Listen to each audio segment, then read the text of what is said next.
Hello everyone. In this video, I'm going to talk about the demonstration of Newton's second law.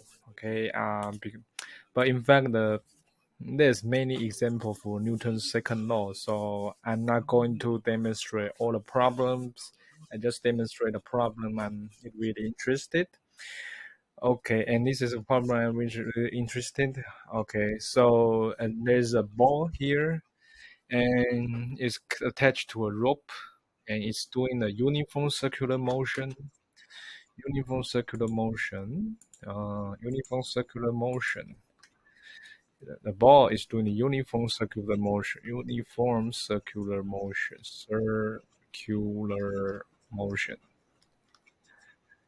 and the length of rope is L, and the angle with respect to the horizontal axis is theta, and he wants you to find out the velocity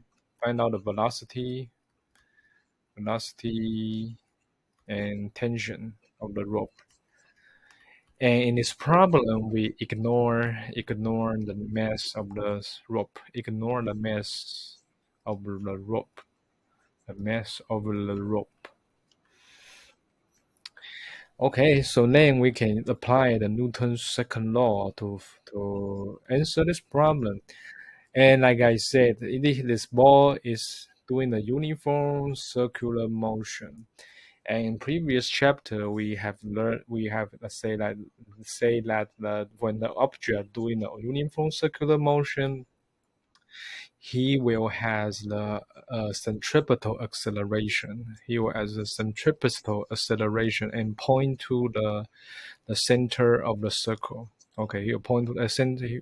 When the object doing a uniform circular motion, it will have the centripetal acceleration point to the circle, point to the origin. Point to the origin of the circle, not point to the circle, point to the origin of the circle. Okay, this is a very important concept because that it is the centripetal acceleration make the object turn its direction. Okay, and the centripetal acceleration only change the direction. Okay, the centripetal acceleration only changes the direction, not the speed.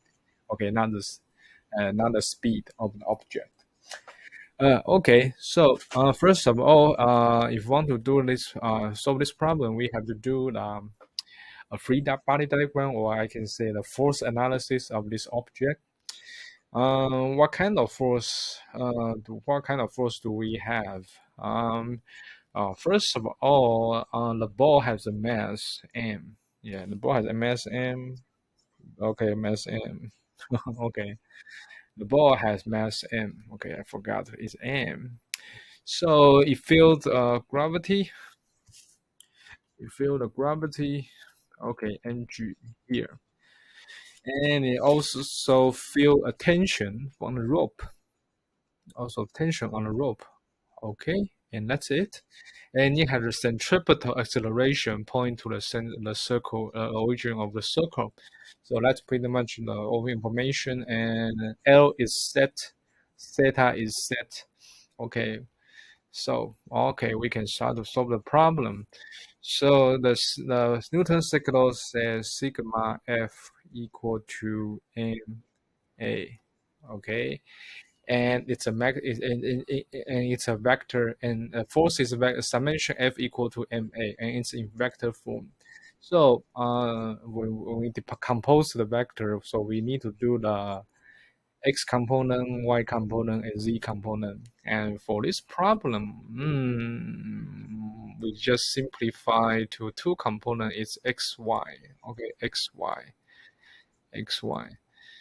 So when the object doing a circular motion at each point,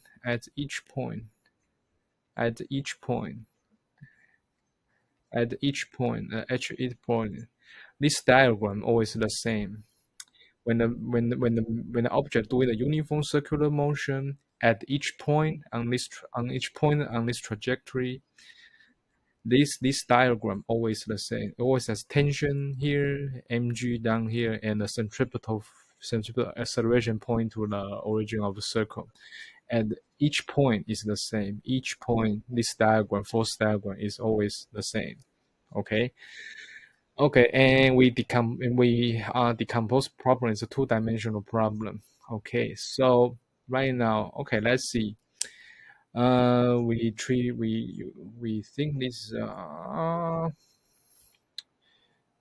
a x, this is a x, and this is y. Okay, let's start to solve it. Okay, x component, x component. Okay, x component. The force and x component. Force. This tangent has x component contribution. Yes, we has t cosine theta.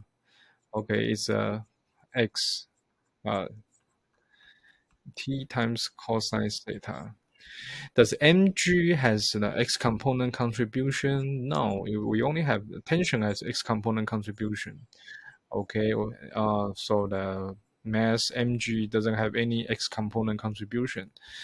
And okay, this is force. So okay, it's a summation fx equal to max. The max actually is equal to the centripetal acceleration. So it's t cosine theta equal to mac. And what's the centripetal acceleration? Okay, centripetal acceleration is equal to rv squared. Okay, the velocity I don't know because that's what we want to find. We don't know, so let's keep it v. And r is here. R is here. R is we don't know the r, but we know the l. We know the l. So the r equal to l cosine theta. R equal to l times, yeah, it's cosine. Yeah, cosine theta. Okay, so after x component analysis, we have the equation like this, equal to mv squared l cosine theta. Okay, that's for x component. Okay, let's do the y component again. Okay, y component. Y component, do we have y component? Okay, t tension make a contribution on y component is t sine theta. T sine theta and it's upward, so it's positive. And do we have the y component? Yeah, y component is here. Y component is mg contributed y component, but it's in negative direction. It's in negative direction. Be careful. We set origin here, so it's minus mg. And do we have any acceleration in y component? No, because like I say, he's doing the uniform circular motion. It's only feel the centripetal acceleration. He only feel this centripetal acceleration. So there is no acceleration in the y direction. So it's 0. Okay. So for the y component, we have tension equal to mg divided by sine theta. So we have found the tension. Okay, the tension is here. Mg divided by sine theta. Well, because m is known, theta is known, so we know the tangent.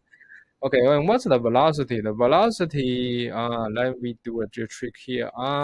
T, we have to substitute the t here, and we find the t here, so we just make substitution. Mg sine theta times cosine theta equal to m times v squared L cosine theta. Oh, and then this can cancel each other.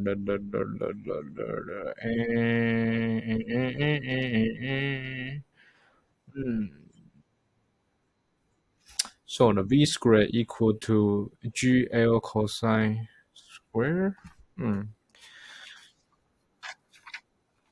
Okay. It looks very ugly. Okay, I just write the final result here. It looks very ugly. It looks very ugly. Let me check. Do I write? Okay, it's really ugly. V is equal to L cosine GL GL G. Oh,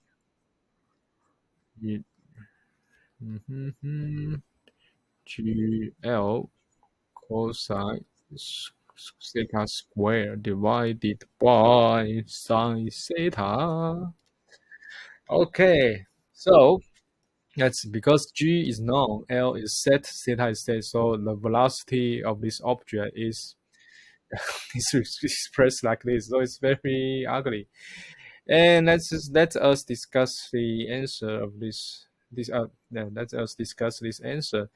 So if theta equal to 90 degree, what will happen? Theta equal to 90 degree. That means that means the theta equal to 90. That means it's the ball is down here. Okay, that looks like it's down here. Okay, that means it's 90 degree. And then put 90 degree to the formula of tension and velocity. What will happen? 90 degree, your T equal to mg. Yeah, that's true. Yeah, if 90 degree means here.